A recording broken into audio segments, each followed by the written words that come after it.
My name is Harper Holloway. I'm 31 years old, and 6 months ago, my mother stood up at Easter dinner, looked right at me in front of 25 relatives, announced that I was the only Holloway who couldn't put a roof over her own head.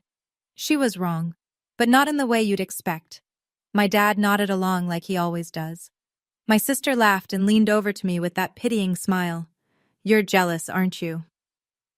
2 weeks later, I invited her over for tea at my new address. When she walked through the front gate, she couldn't dial our mother's number fast enough. She was shaking so hard she could barely hold the phone.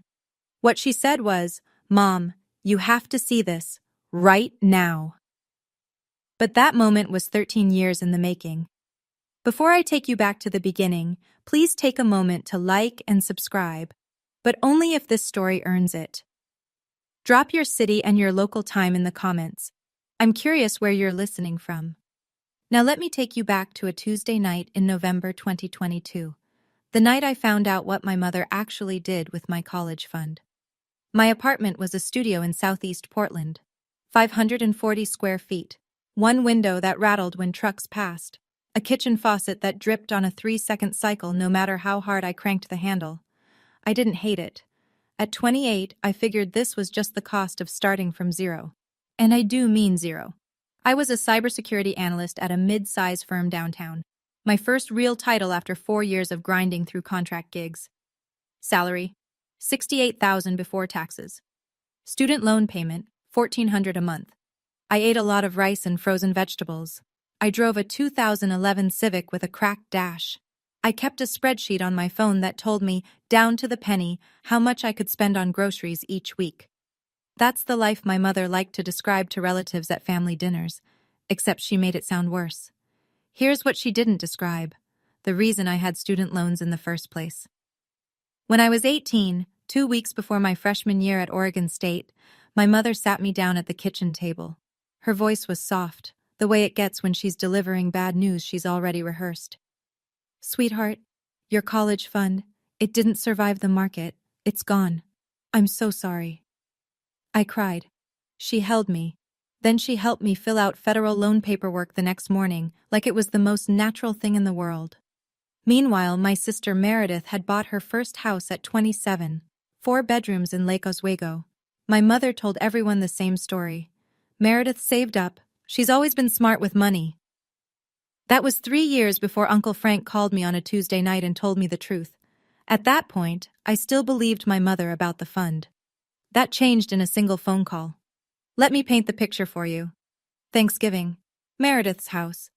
The dining table sat 14, and my mother moved through that room like she'd designed it herself. She pointed out the light fixtures to Aunt Patrice. She ran her hand along the kitchen island from my cousin Dennis. She did everything except hang a sign that read, "This is what success looks like." I sat at the corner of the table between Uncle Dennis and a cousin I saw once a year. My mother was talking to Aunt Patrice across the cranberry sauce. She didn't lower her voice. She never did. "Harper's still renting. A studio, bless her heart. That tech thing she does. It's so unpredictable. I worry." Patrice glanced at me. I smiled. Then Meredith, from the head of the table, tilted her head at me the way people tilt their heads at sick animals.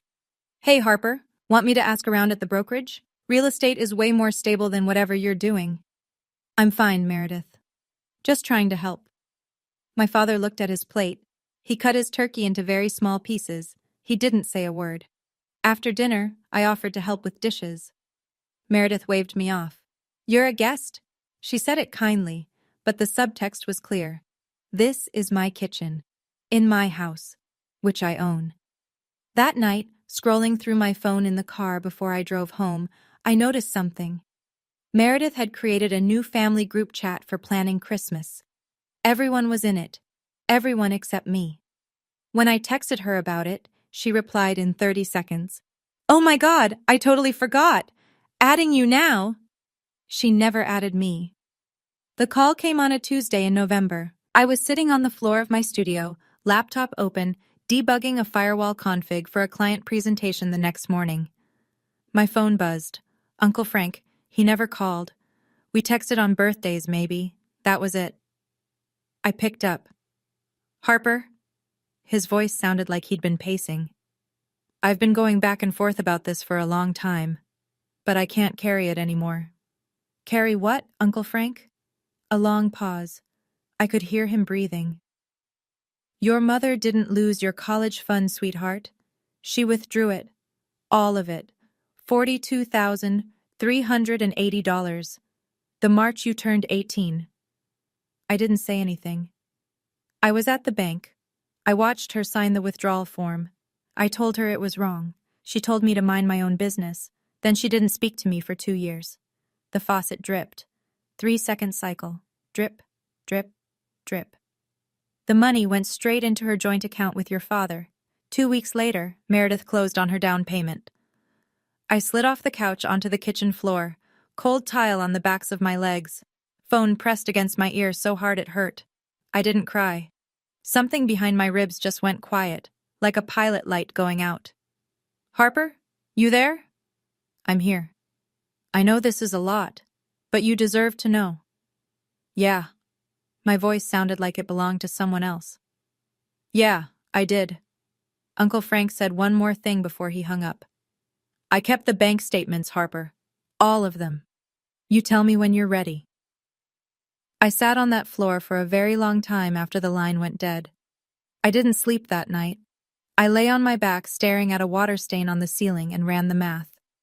$42,000, withdrawn in March of my senior year. With even conservative growth over the 13 years since, call it 5% annually, that fund would have been worth close to $55,000 in today's dollars. $55,000 that was supposed to pay for my education, that instead paid for my sister's front door. But the money wasn't even the worst part. The worst part was what would happen if I confronted my mother. I could see it so clearly it made my jaw ache. Gloria Holloway did not lose arguments. She redirected them. If I called her, she'd deny it. She'd say Frank was bitter, that he'd always been dramatic, that he was trying to destroy the family. Meredith would back her up. She always did. My father would sit in his recliner with the TV volume turned up 2 notches higher than normal, and within 48 hours my mother would have called every aunt and cousin to explain that poor Harper was going through something and lashing out. I'd become the villain. She'd become the victim. Nothing would change. But if I stayed silent, I kept being the footnote, the family cautionary tale, the daughter who rented a studio and worked in that tech thing. Neither option moved me forward. So at 2 a.m, I opened my laptop. I created a spreadsheet with 3 columns: monthly income, monthly savings, target. The target had a 7-figure number. Confrontation gives liars a stage. I decided I'd build my own stage instead. I closed the laptop at 3:15, set my alarm for 6, and went to sleep for the first time that night. I had a presentation in the morning. My mother called the following Sunday. Sweetheart, I ran into Patrice at the store. She mentioned a landlord in Milwaukee who has some affordable units. Shall I get the number? I gripped my phone. I'm not looking for a new place, Mom. Oh, I just thought you mentioned your rent went up. I didn't mention that. Well, someone did. Anyway, it couldn't hurt to have a backup. After she hung up, I sat very still. Then I opened Facebook. Aunt Patrice had messaged me 4 days earlier. Hey honey, your mom said you're looking for something cheaper? I know a guy. Uncle Dennis. Harper, no shame in downsizing. Let me know if you need help moving. My cousin Laura. Your mom told my mom you're in a tough spot. Thinking of you.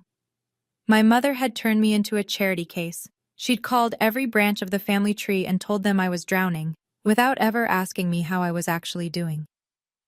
I scrolled through 7 messages. 7 different relatives, all parroting the same story. Gloria Holloway's version of my life, distributed like a press release. Then I noticed Meredith's Facebook post from that morning. A photo of her newly remodeled kitchen, white quartz countertops, brass fixtures. Caption: So grateful for this space. Thanks, Mom, for always believing in me. The post was dated November 17th, my birthday. I put the phone down. I opened my spreadsheet. I adjusted the savings column upward by $200 a month. That meant no eating out, no new clothes, no streaming subscriptions. I was fine with that. My mother measured my worth in square footage. I was done converting. There was one person I trusted at work, Diane Prescott, VP of Threat Intelligence. 56 years old, silver bob, reading glasses she wore on a chain like a librarian who could also dismantle your network in 12 minutes. I didn't tell her about my family. Not then. I just asked a question. Diane, what does it take to move up here? She looked at me over those glasses. You're already doing the work, Harper. You just need to stop being invisible. She pushed a file across her desk. A proposal for a new enterprise security audit, our biggest client, a regional hospital chain. The previous team lead had quit mid-project. This is yours if you want it. It's ugly, tight deadline. But if you land it, people above me will know your name. I took the file. For the next 11 months, I worked 12-hour days, sometimes 14. I lived on coffee and meal-prepped chicken. I automated 40% of my paycheck into an investment account, index funds, nothing fancy, and pretended that money didn't exist. I stopped sharing anything about my job with my family, not because I was hiding it, because every time I'd mentioned work before, my mother had waved it off like I was describing a hobby. That computer thing. Are they even going to keep you? The last time I'd told her about a project win, she'd changed the subject to Meredith's new patio furniture within 2 sentences. So I just stopped. And nobody noticed. The hospital audit shipped on time, under budget. The client renewed for 3 years. Diane sent me a 2-line email the day the contract closed. Nice work. Come see me Monday. 12 months later, Diane called me into her office. I thought I was in trouble. I was wrong. A year can change everything if you let it. Diane promoted me to team lead. Salary jumped to $112,000. New badge, new floor, new title on the company directory. I didn't post about it. I didn't call anyone. I just updated my spreadsheet. Christmas came around. Meredith hosted, as always. Her house smelled like cinnamon and new paint. She'd remodeled the living room, $30,000, she announced to the room within 5 minutes of our arrival. Shiplap accent wall, recessed lighting, a 75-inch TV mounted like a museum piece. My mother walked guests through like a docent. Meredith picked the wood herself. Isn't she talented? This kitchen layout was entirely her idea. Then she found me by the drink table. So, still renting that little place? Yes, Mom. Well, at least you're saving, right? Her voice dripped with the kind of sympathy you offer strangers at a bus stop. Meredith appeared at her elbow. You know, Harper, if you'd listened to me about real estate... I'm fine, Meredith. I'm just saying, I could have gotten you into the market years ago. Sure. You don't have to be defensive. I'm not. My mother patted Meredith's arm. Your sister bought this kitchen herself. That's what a plan looks like, Harper. I sipped my water, smiled, said nothing. Later, in the hallway by the bathroom, Todd, Meredith's husband, stopped me. He was holding 2 beers and looked like he wanted to be anywhere else. Hey, your mom talks a lot. He handed me a beer. Don't believe everything. I looked at him. He shrugged and walked away. It was the kindest thing anyone in that house said to me all night. February, a Wednesday evening. I was debugging a server migration when my phone buzzed. A voicemail from a number I didn't recognize. Male voice, mid-40s, cheerful in that forced way people get when they've been told to call someone. Hey, Harper, this is Greg. Greg Whitaker. Your mom gave me your number. She says we'd really hit it off. I'm in commercial insurance. Got a place over in Beaverton. Anyway, give me a ring when you get a chance. I deleted the message. 20 minutes later, my mother texted, Gloria. Greg is a catch, Harper. His mother says he owns his house outright. Harper. I didn't ask you to set me up, Mom. Gloria. You're 31. No house, no husband. I'm trying to help. Harper. I said no. Gloria. He owns a house, Harper. Harper. Good for him. Gloria. You're going to end up alone. I stared at the screen. My thumb hovered over the keyboard for maybe 10 seconds. Then I locked the phone, set it face down on the desk, and went back to my server migration. She measured every milestone against real estate and a marriage license. 31 and single? Crisis. 31 and renting? Emergency. It didn't matter that I led a team of 9 people. It didn't matter that my company had trusted me with a 7-figure client portfolio. None of that registered on Gloria Holloway's scoreboard. I finished the migration at 11:40 that night. Clean deployment, 0 downtime. My team slacked me a string of party emojis. I made a cup of tea, sat on my studio floor, and thought about Greg Whitaker and his house in Beaverton. Then I opened Zillow. Not for Greg, for me. 6 months after that, everything accelerated. Diane promoted me again, senior manager, salary $145,000 plus bonus. The index fund I'd been feeding for 2 years had nearly doubled.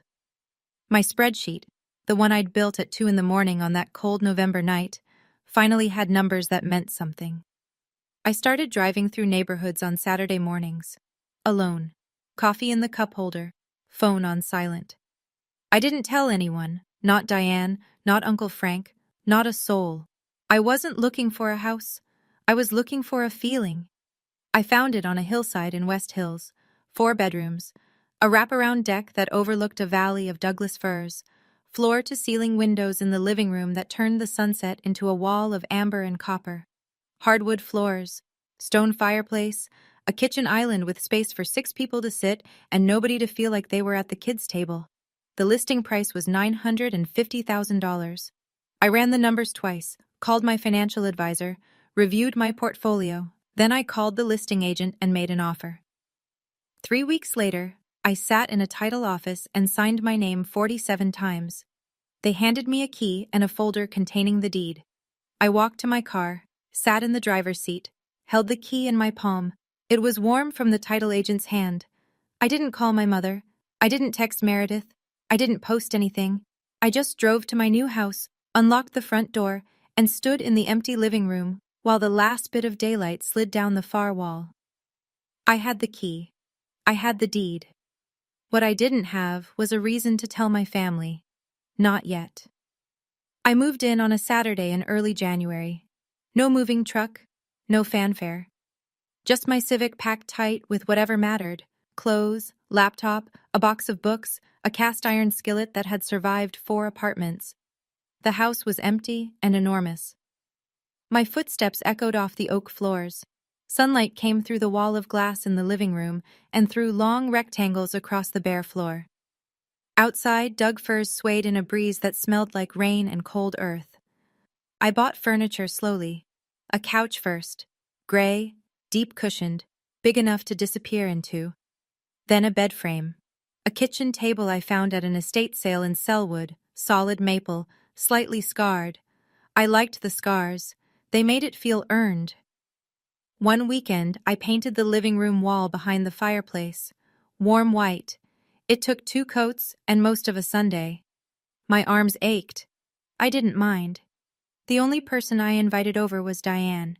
She stood in the entryway, looked up at the vaulted ceiling, then out through the glass at the valley below. She was quiet for a long time.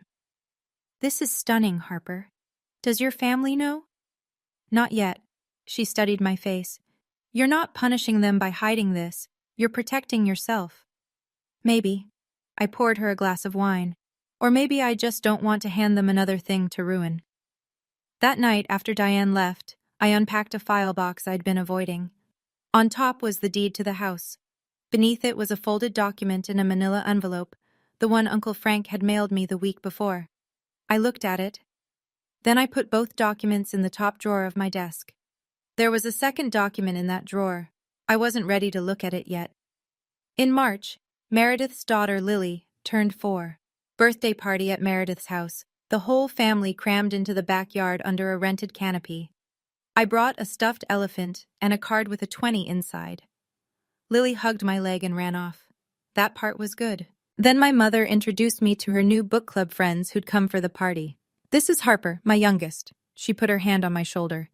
"She's still finding her path." "I'm a senior manager in cybersecurity, Mom." My mother laughed, not at the joke, because there wasn't one, but in the way people laugh to fill a gap. "Oh, those tech titles. They change every week, don't they?" Meredith, passing behind us with a plate of cupcakes. "At least she has a good attitude about it." The book club women smiled politely. I smiled back. Then I noticed someone I hadn't expected to see. Uncle Frank was sitting in a lawn chair by the fence, a paper plate balanced on one knee. He'd been re-invited to family events about a year ago, after 2 years of Gloria's freeze-out. He kept to himself mostly. But when I crossed the yard, he looked at me and gave me a single slow nod. I sat beside him. The bank statement I sent you, he said quietly. Your mother's signature is right there. Date, amount, account number. You read it? Not yet, Uncle Frank. Soon. Take your time. It's not going anywhere. Across the yard, my mother watched us. I saw her expression shift, just for a half second. Something tightened around her eyes. Then she turned to Aunt Patrice and launched into a story about Meredith's new pergola. Frank, she called across the yard, just loud enough. Don't fill her head with your nonsense. You always dramatize. Frank took a sip of his lemonade and said nothing. That night, I drove back to West Hills. I made a cup of chamomile. I sat at my kitchen table, the scarred maple one, and pulled the manila envelope from my desk drawer. For a minute I just held it. Then I opened it. The document was a bank statement from Pacific Northwest Federal Credit Union. A custodial account opened on September 3, 2004, the year I turned 3. Beneficiary, Harper Elaine Holloway. Custodian, Gloria A. Holloway. Deposits appeared every month, $50, then $100, then $200 as the years went on. By March of my senior year, the balance read $42,380. Then a single line, withdrawal, March 14, 2013, $42,380. Authorization, Gloria A. Holloway. Transferred to joint checking account ending in 7741. I stared at the numbers. My mother's signature was at the bottom of the authorization page. Neat cursive. The same handwriting that had signed my permission slips and birthday cards. 2 weeks after that withdrawal, Meredith closed on her house. I folded the statement, placed it back in the envelope, put it in the drawer next to my deed. Then I called Uncle Frank. I read it. And? I'm not going to yell. I'm not going to beg. I looked out the window. City lights scattered across the valley floor like a second set of stars. I'm just going to be ready when the moment comes. That's my girl. We were quiet for a moment. Then he asked, when? Easter is 8 weeks away. Meredith's hosting. 25 people. I know. I might need you there. I'll be there. I hung up and washed my tea mug. Dried it, put it away. Easter was 8 weeks out, 25 Holloways under one roof, and for the first time in years, I was looking forward to it. Easter Sunday arrived the way Oregon Aprils do. Cold in the morning, bright by noon, the kind of sky that couldn't decide between rain and mercy. Meredith's house was already full when I pulled up. Cars lined the cul-de-sac. Through the front window, I could see bodies moving, platters being passed, my mother's silhouette directing traffic in the dining room. I sat in my car for 30 seconds, breathed. The house was decorated to within an inch of its life, tulips in every vase, a centerpiece made of moss and ceramic rabbits, linen napkins. Meredith had gone all out, and my mother had clearly helped. Her fingerprints were on every detail. I walked in wearing a simple navy blouse and jeans. No jewelry, no statement piece. I hugged my Aunt Patrice, shook Uncle Dennis's hand, kissed Lily on the forehead.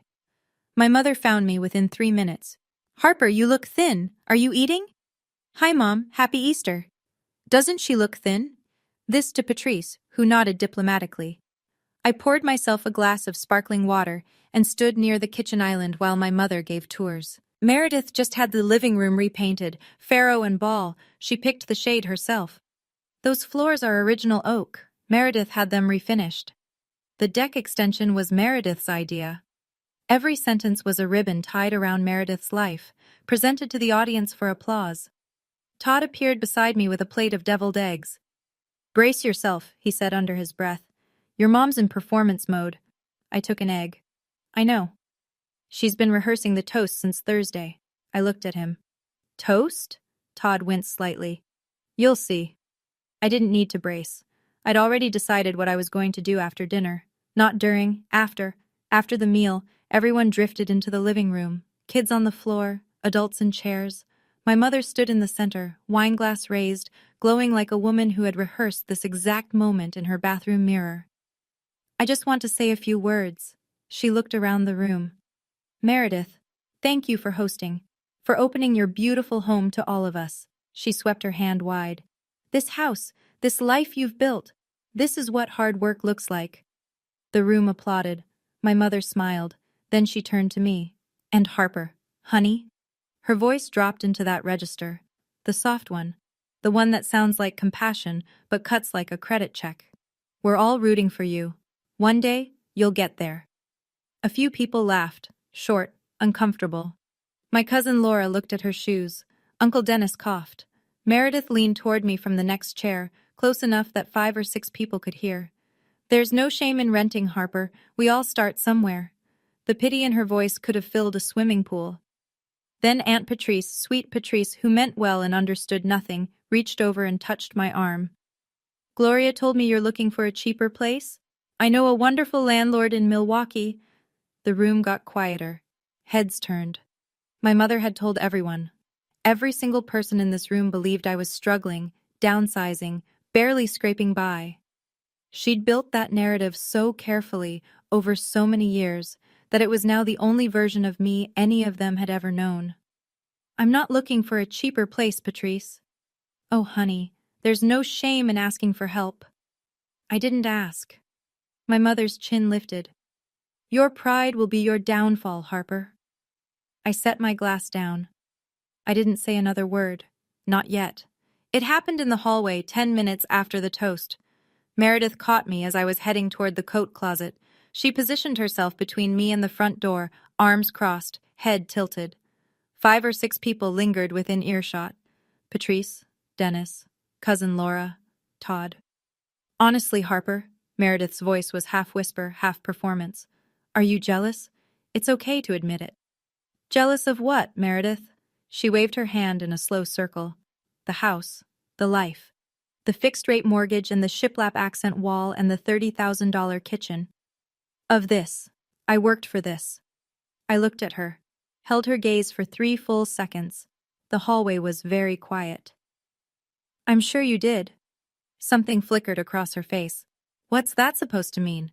Nothing. It means I'm sure you did. She stared at me. I didn't blink. She couldn't read me, and that scared her more than any insult would have. She turned and walked back to the living room. I heard her voice, pitched to Carrie. Mom, Harper's being weird again. My mother's sigh was audible from 20 feet away. She's always been the difficult one. In the corner of the living room, Uncle Frank set his coffee cup down on the end table. Slowly. His eyes moved from Meredith to Gloria and stayed there. Gloria noticed. For just a second, she met his stare. Then she turned away and started clearing dessert plates as if she hadn't seen him at all. But I'd seen it. That tiny flinch. That half-second where my mother remembered that Frank knew something she'd spent 13 years burying. I picked up my jacket. It was time to plant the seed. I had my coat on, keys in my hand. My mother was already halfway through her closing commentary. Harper always leaves early, it's just her way, when I stopped at the edge of the living room. Actually, Meredith. My sister looked up from the couch, mid-conversation with Patrice. I'd love to have you over for tea this Saturday. I have a new place. The room shifted, not dramatically. Just a small atmospheric change, like a barometric drop before a storm. Gloria frowned. A new place? What new place? I just moved. Nothing big. I kept my voice light. Saturday, 2 o'clock? Meredith's confusion was genuine. She wasn't faking it. You moved? And you didn't... When did you... It happened fast, Mom. I shrugged. I'll text Meredith the address. Meredith looked at Gloria. Gloria looked at me. For a single beat, nobody said anything. Sure, Meredith said slowly. I'll come. Great, bring Todd if you want. I pulled on my jacket. Thanks for hosting, Meredith. Dinner was lovely. I walked through the front door and didn't look back. The evening air hit my face, sharp and clean. Behind me, I could hear my mother's voice already recalibrating. She's probably renting another apartment. You know how she is. But I caught one other thing as the door closed. Uncle Frank, still in his corner chair, watching me leave. He was smiling. First time all night. I drove home, my home, through the dark hills. The trees were black against a slate sky. My hands were steady on the wheel. Saturday was 5 days away. For the first time in years, I couldn't wait to open my front door. Okay, pause. Before Meredith shows up at my door, I want to ask you something. Have you ever had someone in your family take credit for something that was yours? Or spread stories about you that weren't true, just to make themselves look better? Drop it in the comments. I want to hear your story. And if you've made it this far, hit subscribe. You don't want to miss what happens when Meredith walks through that gate. Let's keep going. Saturday came slowly.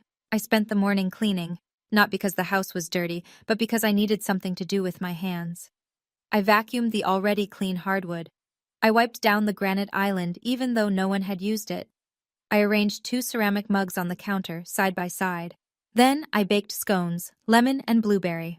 The recipe was from a cookbook I'd found at Goodwill my first month in the studio apartment. The scones came out golden and slightly uneven. Perfect. By 1:30, the house smelled like sugar and citrus.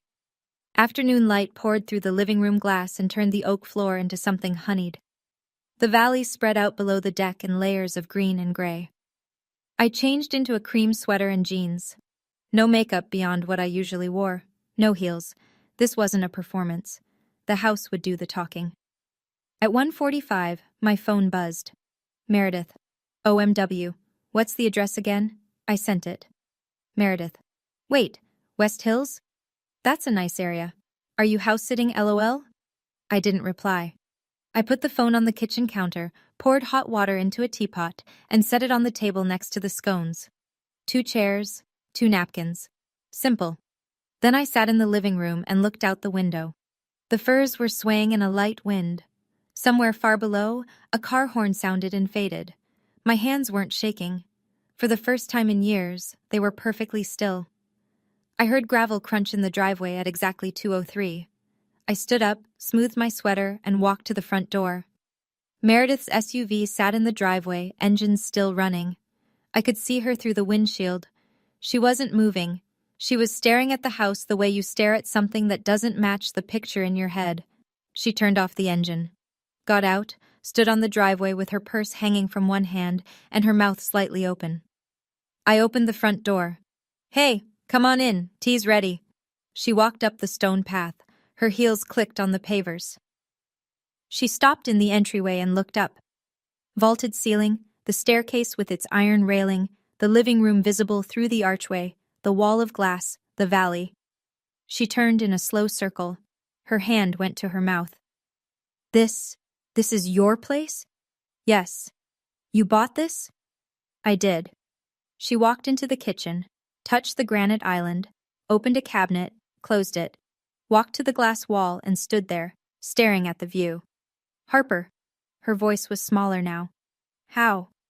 I worked, I saved, I invested. But you were renting. I was, now I'm not. She stood in my living room for what felt like a full minute without speaking. Then her face crumpled, not into anger, not into happiness, into something I hadn't expected. Confusion. Raw, disorienting confusion.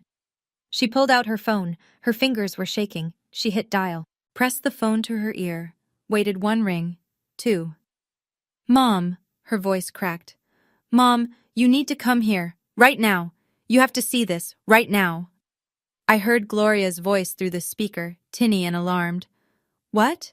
What is it? Are you hurt? Just come. I'll send you the address. Meredith hung up and looked at me. I gestured to the kitchen table. Would you like sugar in your tea? Gloria arrived in 19 minutes. That's fast from Lake Oswego to West Hills on a Saturday. She must have driven like the house was on fire. I heard 2 car doors. My mother's heels on the stone path, fast and sharp. My father's slower steps behind her. Meredith opened the front door before I could. In here. Come in. Gloria stepped into the entryway. She was wearing a lavender cardigan and the pearl earrings she saved for events. She must have been getting ready for something when Meredith called. She looked up. She stopped. 5 seconds. No sound except the wind through the trees outside. What is this? My house, Mom. Welcome. She walked forward as if the floor might not hold, into the living room. She touched the back of my couch, looked at the fireplace, the stone mantel, the built-in bookshelves I'd been slowly filling. She walked to the glass wall and stared at the valley.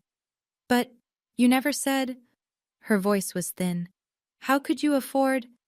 I've been a senior director at my company for a year, Mom. My salary and investments covered it. Senior director? Since when? Since you stopped asking about my job. She turned around.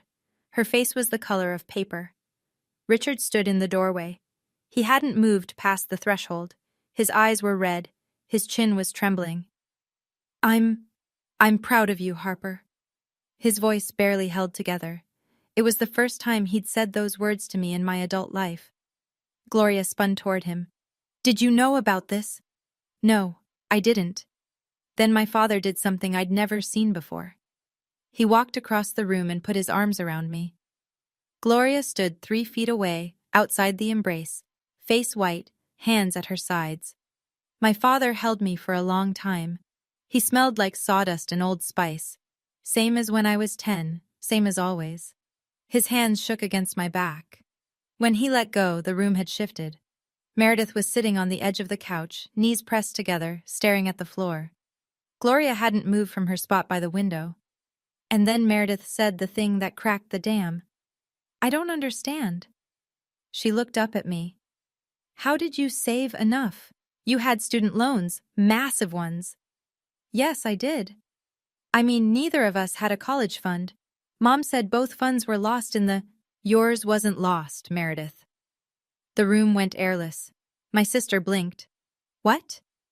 My $42,000 was withdrawn the year I turned 18, 2 weeks before your down payment.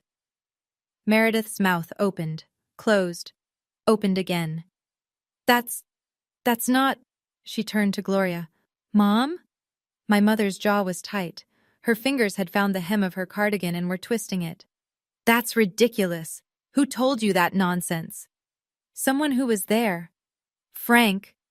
She said his name like a curse. Frank has been trying to tear this family apart for— The front door opened. Everyone turned. Uncle Frank stood in the doorway. He wore a flannel shirt and work boots. His hair was windblown from the drive.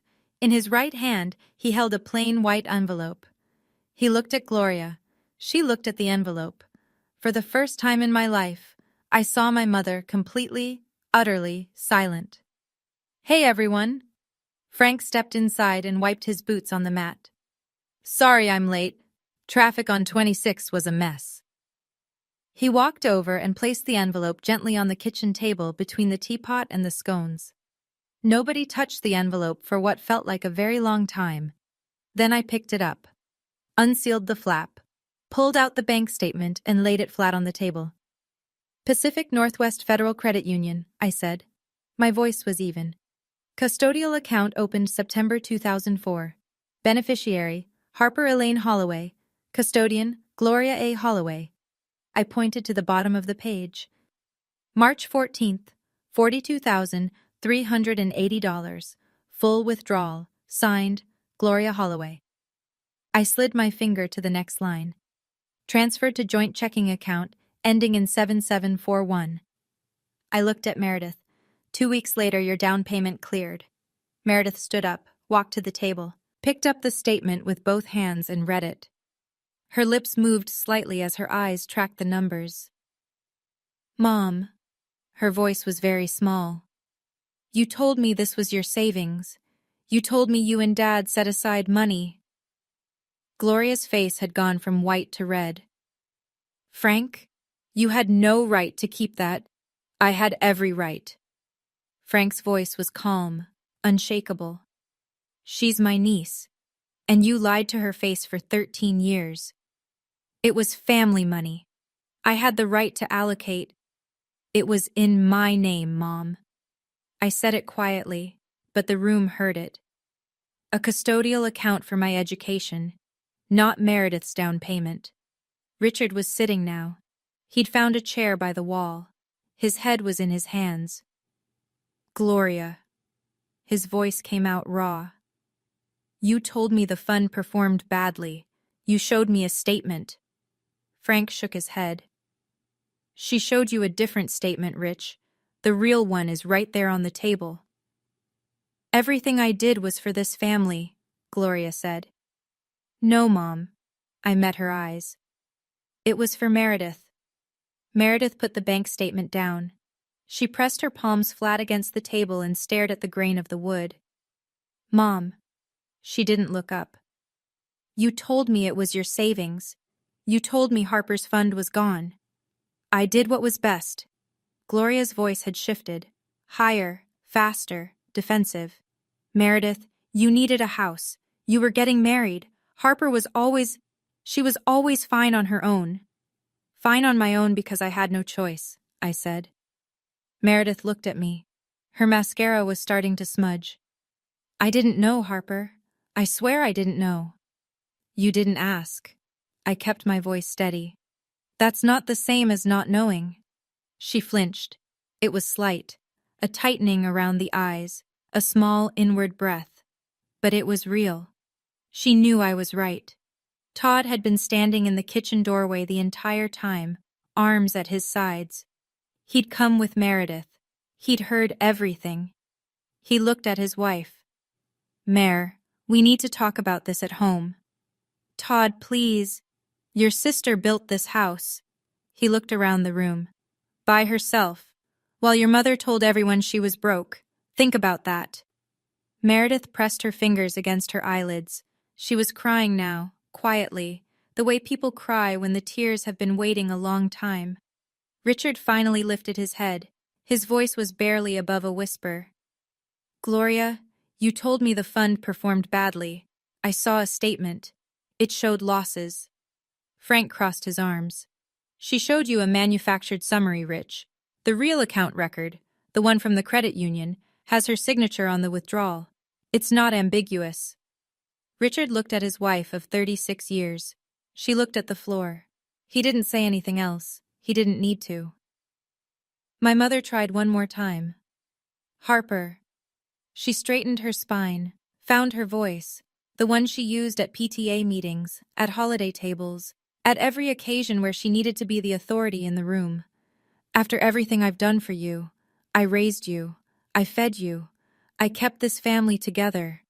You raised me, I nodded. That's true, and I'm grateful for the parts that were real. She started to speak. I held up one hand, not aggressively, just a pause. But you also stole from me and lied about it for 13 years. Those two things can both be true, Mom. I'm your mother. And I'm your daughter. That should have meant something. The silence that followed was the loudest thing I'd ever heard in my own house. I took a breath. I'm not cutting anyone off, but some things are going to change. I looked at each of them in turn. Meredith, Gloria, Richard.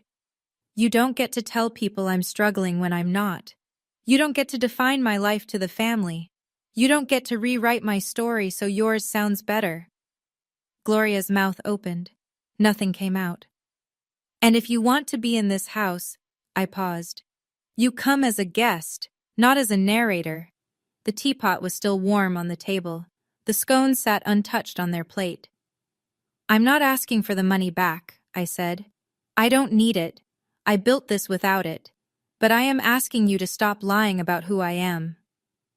Nobody spoke. I picked up the teapot and filled 2 mugs, set one in front of Meredith, one in front of the empty chair next to her. Tea's getting cold.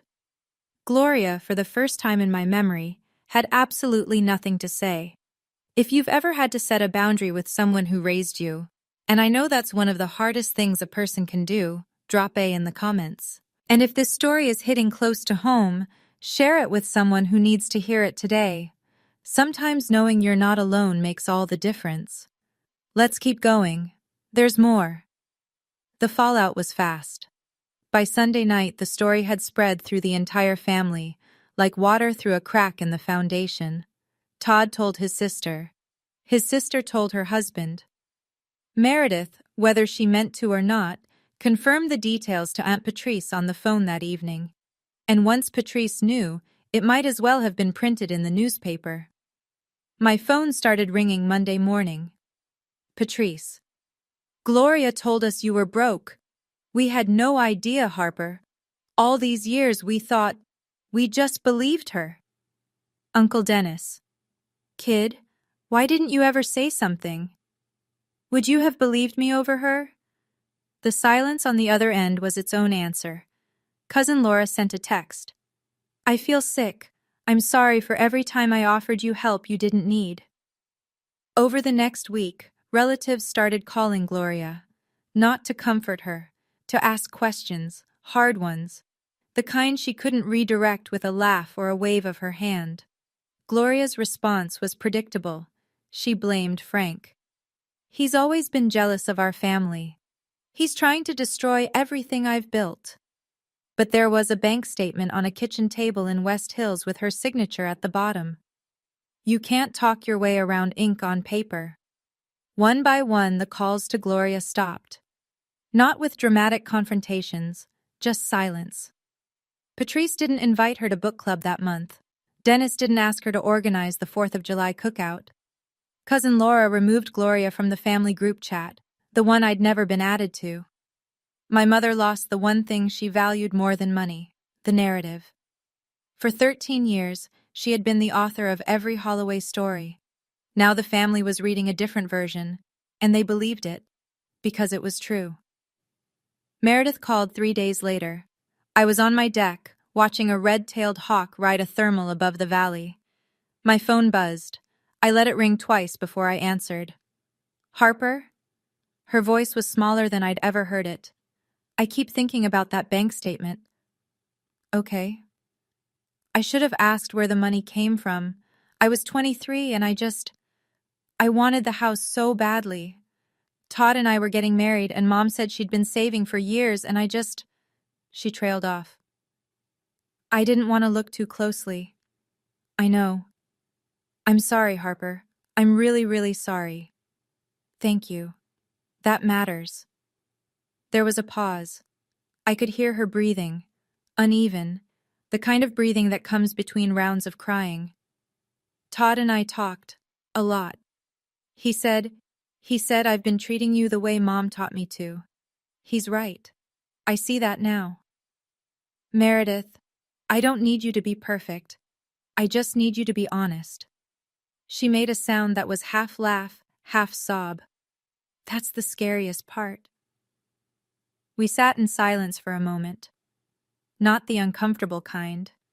The kind that means something's shifting, even if you can't name it yet. Then she said something I didn't expect. Todd almost left me last year. Did you know that? No. Mom was calling every day, telling me how to raise Lily, how to decorate the house, what Todd should be doing with his career. Todd said he didn't marry Mom, he married me, and if I couldn't see the difference, he was done. I didn't want to see it, she said quietly, because if I saw it, I'd have to give something back. I let that sit. I didn't need to add anything. 2 weeks later, my mother called. I was making dinner. Roasted chicken, rosemary potatoes, green salad. I answered on the 4th ring. Harper. Her voice was different, quieter, stripped of the usual polish. Hi, Mom. Nobody calls me anymore. Patrice won't return my messages. Dennis told me he needs space. She said the word like it tasted foreign. Your sister barely speaks to me. That's not my doing, Mom. I just wanted Meredith to have a good start. That's all it was. At my expense, without telling me, without asking. A long silence. I thought you'd never find out. I turned down the stove, leaned against the counter. That's the part that hurts the most, Mom. Not the money. The fact that you were comfortable lying to me forever. I could hear her breathing, quick and shallow, the way you breathe when you're trying not to cry. For a moment, I almost felt sorry for her, almost. Can we just go back to normal? No, but we can go forward, if you're willing to be honest. She didn't respond for a long time. I could hear the clock ticking in her kitchen through the phone, the same clock that had hung over the stove my entire childhood. I don't know how, she finally said. I closed my eyes. That's the first honest thing you've said to me in 13 years, she hung up. I finished making dinner. The next Saturday, my doorbell rang. It was my father, alone. No Gloria. He was holding a toolbox. Your deck railing looked loose when I was here last time. You want to fix it? If you'll let me. I held the door open. He stepped inside. We didn't talk much that afternoon. He fixed the railing. I made coffee. We sat on the deck and watched the light change. It wasn't much, but he was there. Summer came. I stood in a conference room on a Tuesday morning while Diane introduced me to the entire company. New title, Vice President of Security Operations, 200 people on the Zoom call, 3 offices watching on the big screen. Diane said, Harper Holloway has been the backbone of our security practice for 3 years. She's earned this, every single day. People applauded. I thanked them and sat down. My hands were steady. I didn't post about it. I didn't tell my family. Not yet. Some things you hold for yourself first. The following weekend, I invited Uncle Frank over for dinner. He showed up with a bottle of Willamette Valley Pinot Noir and that quiet grin he gets when he's holding something back. We ate on the deck. The sunset turned the valley into copper and violet. The firs swayed in a warm breeze. After dinner, Frank set down his glass and looked at me. Your grandmother would have been proud, Harper. I paused. Grandma Margaret? She's the one who opened that fund for you, not your mother. Margaret started it the year you were born, $50 a month from her Social Security check. She told Gloria to keep it for your education and nothing else. I put my fork down. Mom never told me that. No, she wouldn't have. My grandmother had died when I was 14. I remembered her hands, always warm, always smelling like lavender soap. I remembered her saying, at every visit, "You're the stubborn one, Harper." She'd say it like it was the best thing a person could be. I cried, first time in this entire story. Not from sadness. From knowing that even when nobody in my house was watching out for me, someone had been. From the very beginning. Frank handed me a napkin and didn't say a word. Meredith and I started meeting once a month. Never at either of our houses. Neutral ground, a coffee shop on Division Street with wobbly tables and espresso that could strip paint. The first few times were awkward. Lots of silences, lots of stirring drinks that didn't need stirring. But we kept showing up. She told me about couples therapy with Todd, about learning to hear her own voice instead of Gloria's, about the moment she realized she'd been performing her entire adult life, staging her home, curating her Facebook, measuring her worth by the same ruler our mother had built. I was so busy proving I was the successful one, she said, that I never asked if I was happy. I didn't have an answer for that, but I listened, and sometimes that's enough. In September, a letter arrived at my house. No return address I recognized. Inside, a single page, handwritten. My mother's handwriting. The same neat cursive that was on the bank withdrawal form. Harper, I made choices that weren't mine to make. I'm trying to understand why. I don't know if I can explain it, but I'm trying. Mom. No, I'm sorry. No grand apology. Just an opening. Small and uncertain, like a crack in a wall. I read it twice, folded it carefully, put it in the top drawer of my desk, next to the deed and the bank statement. 3 documents that told the story of who my family was and who we might become. A week later, Meredith invited me to Thanksgiving. Her house. You don't have to come, she said, but I'd like you there. Will Mom be there? Yes.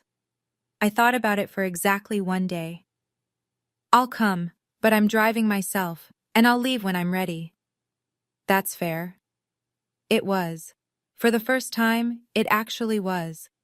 I'm sitting in my living room right now, telling you this story. The fire's going. There's a cup of coffee on the side table that's gone lukewarm because I've been talking to you for a while. Outside, the valley is gray-green under low clouds, and the firs are doing that slow sway they do when the wind can't decide which direction to blow.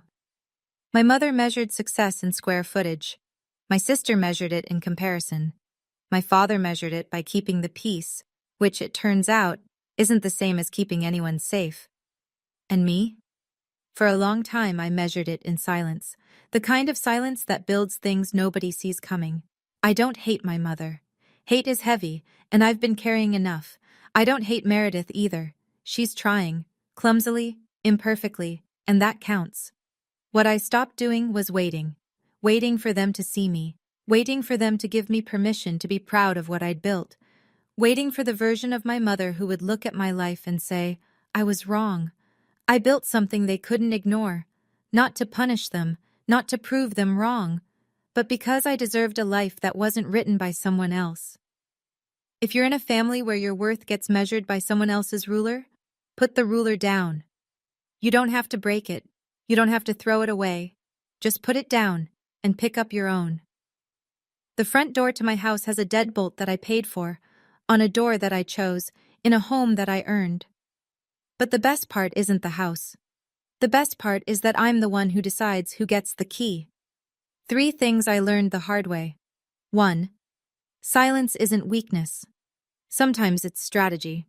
The loudest response I ever gave my family was a house on a hill and a teapot on the table. 2. You don't owe anyone a confrontation, but you owe yourself the truth. The bank statement didn't fix everything, but it meant nobody could rewrite my story again. 3. Boundaries aren't walls. They're doors with better locks. My mother can knock. She just can't walk in and rearrange the furniture anymore. If any of this hit home, leave a comment and tell me, which of those 3 lessons landed the hardest for you? I read every single one. And if you want to hear another story about someone who refused to stay small, I've linked one in the description that I think you'll love. Thank you for staying until the end. I mean that. I'll see you in the next one.